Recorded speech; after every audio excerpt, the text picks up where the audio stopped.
ট্রামের কথা, নীলাঞ্জন চক্রবর্তী, পাঠে অমিত কিরণ বন্দ্যোপাধ্যায়। ছোটবেলায় যখন বাবার হাত ধরে প্রথম কলকাতায় যাই, তখন শিয়ালদা স্টেশনে নেমে ট্রামে করে কলেজ স্ট্রিট নামি। শিয়ালদা থেকে কলেজ স্ট্রিট হাঁটা পথ হওয়া সত্ত্বেও ট্রামে চড়ি, কারণ ট্রামে চড়ার শখ ছিল বহুদিন। বাবার মুখে যখনই কলকাতার কথা শুনেছি, তার মধ্যে ট্রাম, টানা রিক্সা, কলেজ স্ট্রিটের কথা উঠে এসেছে। তাই ট্রামে চড়ে শখ পূরণ করে নিয়েছিলাম।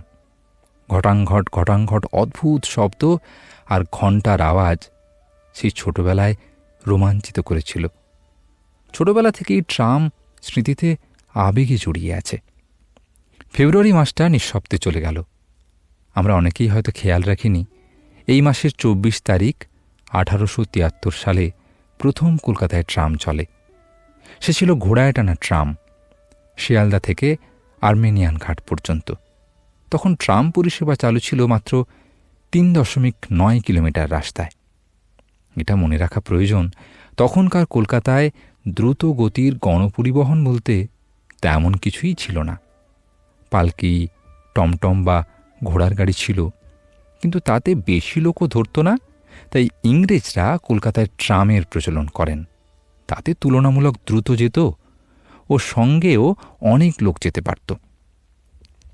কিন্তু এত সত্ত্বেও কিছুদিনের মধ্যেই ট্রাম পরিষেবা বন্ধ করে দেওয়া হয় যাত্রীর অভাবে।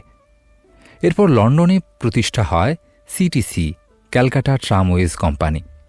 কলকাতায় ট্রাম পরিষেবা চালু রাখতে রাস্তায় ট্রাম লাইন পাতা শুরু হয়।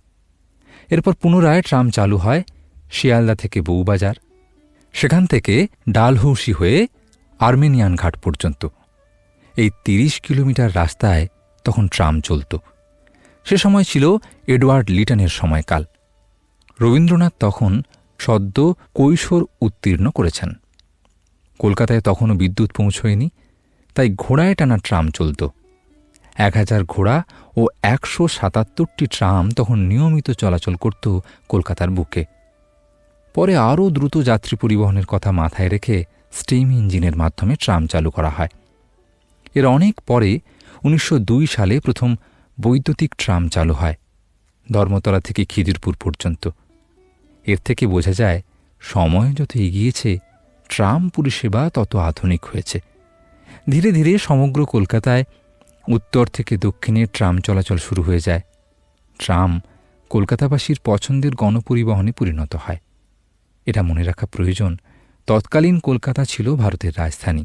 তাই কলকাতায় প্রথম ট্রাম চালু হবার পাশাপাশি ভারতের অন্যান্য শহরেও ট্রাম পরিবহন সম্প্রসারণ হতে থাকে। ব্রিটিশ ভারতে মুম্বাই, চেন্নাই, কানপুর, দিল্লিতেও ট্রাম চলাচল শুরু হয়। বিখ্যাত বার্ন স্ট্যান্ডার্ড কোম্পানি থেকে তৈরি হতো দুকামরার ট্রাম।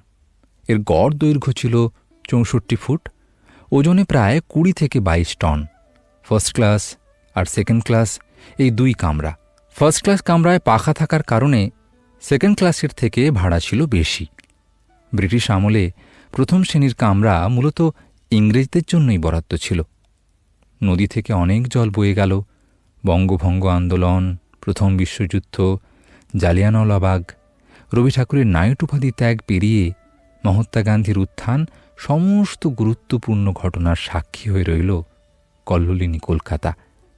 সময় বদলানোর পাশাপাশি কলকাতা অনেক গতিশীল হল। বাস, ট্যাক্সির মতো গতিশীল যানবাহনও কলকাতার রাস্তায় চলতে শুরু করে। যে গতির জন্য ট্রামের উৎপত্তি, সেই গতির কাছেই সে হেরে যেতে শুরু করে। জনমানবের পছন্দের তালিকা থেকে সরে যেতে থাকে ট্রাম। দেশের অন্যান্য শহর থেকে ট্রাম পরিবহন উঠে যায় ধীরে ধীরে। কলকাতা তার নিজস্ব ঐতিহ্য বজায় রাখলেও, যদিও গতির সঙ্গে পাল্লা দিতে পারে না, তা সত্ত্বেও ট্রাম টিকে যায় এই শহরের বুকে দশকের পর দশক। স্বাধীনতার পর পশ্চিমবঙ্গ সরকার ট্রামের দায়িত্বভার গ্রহণ করে ১৯৫১ সাল নাগাদ। ১৯৫৯-এ ট্রামের ভাড়া বৃদ্ধির জন্য জনগণের বিক্ষোভ বৃহৎ আকার নিয়েছিল। তখনও ট্রামের প্রয়োজনীয়তা কলকাতার মানুষের কাছে ফুরিয়ে যায়নি। কিন্তু পরের দিকে বাংলার শাসক দলের অমনোযোগিতা, ট্রামের ধীর গতি ও সর্বোপরি কলকাতার মানুষের থেকে গুরুত্বের অভাব ট্রামকে পেছনের সারিতে ফেলে দেয়। পরের দিকে অবশ্য 1985 সালে পুনরায় ট্রাম লাইন পাতা হয় মানিকতলা থেকে উল্টোডাঙ্গা পর্যন্ত। তারপর আবার 1986 সালে বেহালা থেকে জোকা অবধি নতুন দুটো রুট তৈরি হয় ট্রাম পরিষেবা সচল রাখার জন্য। কিন্তু যা ঘুণ ধরার তা ধরে গেছে এতদিনে। এর আগেও কিছু ট্রাম রুট তুলে দেওয়া হয়েছে, যাত্রীর সংখ্যা ধীরে ধীরে কমতে শুরু করে, ফলে ট্রাম পরিবহন লোকসানে পড়ে যায়। এর পরের ইতিহাস আরও করুণ। বেনু জল যখন একবার ঢোকে সেই জল আর সহজে আটকানো যায় না। ট্রামের হাল ঠিক করার জন্য সিটিসি বাস চালু শুরু করে 1991 থেকে। ক্রমে যত সময় এগিয়েছে শহরাঞ্চলে যানবাহনের সংখ্যা দ্রুত হারে বেড়েছে, ফলে মন্থর গতির ট্রাম জ্যাম যানজট সৃষ্টি করতে থাকে স্বাভাবিক কারণে। ফলে আরও অনেক রুট তুলে নেওয়া হয়। এরপর মেট্রো রেল আসার কারণে ট্রাম পরিষেবা একেবারে তলনিতে এসে ঠেকে। ভাবতে অবাক লাগে, শহরের এমন একটি প্রাচীন পরিবেশ বান্ধব যান যার কিনা দুর্ঘটনা ঘটার পরিসংখ্যান খুব সামান্য, হাতে গোনা কয়েকটা মাত্র, বৃদ্ধ বয়স্ক প্রসূতিদের চলাফেরার জন্য আদর্শ এবং স্বল্প মূল্যের ভাড়া থাকা সত্ত্বেও ট্রাম আজ শুধুমাত্র কম গতির জন্য উঠে যেতে বসেছে।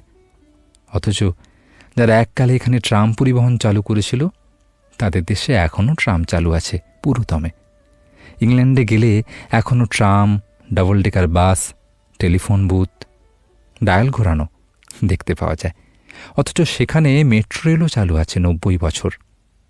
আমাদের থেকে অনেক আধুনিক তারা। সবই চলেছে সেখানে তার নিজস্ব স্বকীয়তায়। শুধু ইংল্যান্ড বলে নয়, জার্মানি, ফ্রান্স, বেলজিয়াম, আর্জেন্টিনার মতো দেশেও ট্রাম পরিষেবা চালু আছে। অনেক দেশে আবার পরিবেশ বান্ধব যান বলে নতুন করে ট্রাম চালু করছে সেখানকার সরকার। অথচ আমাদের শহরে সরকারের যেমন কোনো হেলদোল নেই, তেমনি আমাদের শহরের মানুষেরাও চায় না তার ঐতিহ্য বজায় রাখতে। এখনও কলকাতার রাস্তায় ট্রাম চলে, কিন্তু খুব সামান্য কয়েকটা রুটে। ট্রামের সংখ্যাও এখন প্রায় 70 এসে ঠেকেছে। সত্যি বলতে ট্রাম কোম্পানির সূর্য এখন অস্তাচলে প্রায়। হয়তো আগামী প্রজন্মকে ট্রাম দেখতে গেলে মিউজিয়ামে গিয়ে দাঁড়াতে হবে।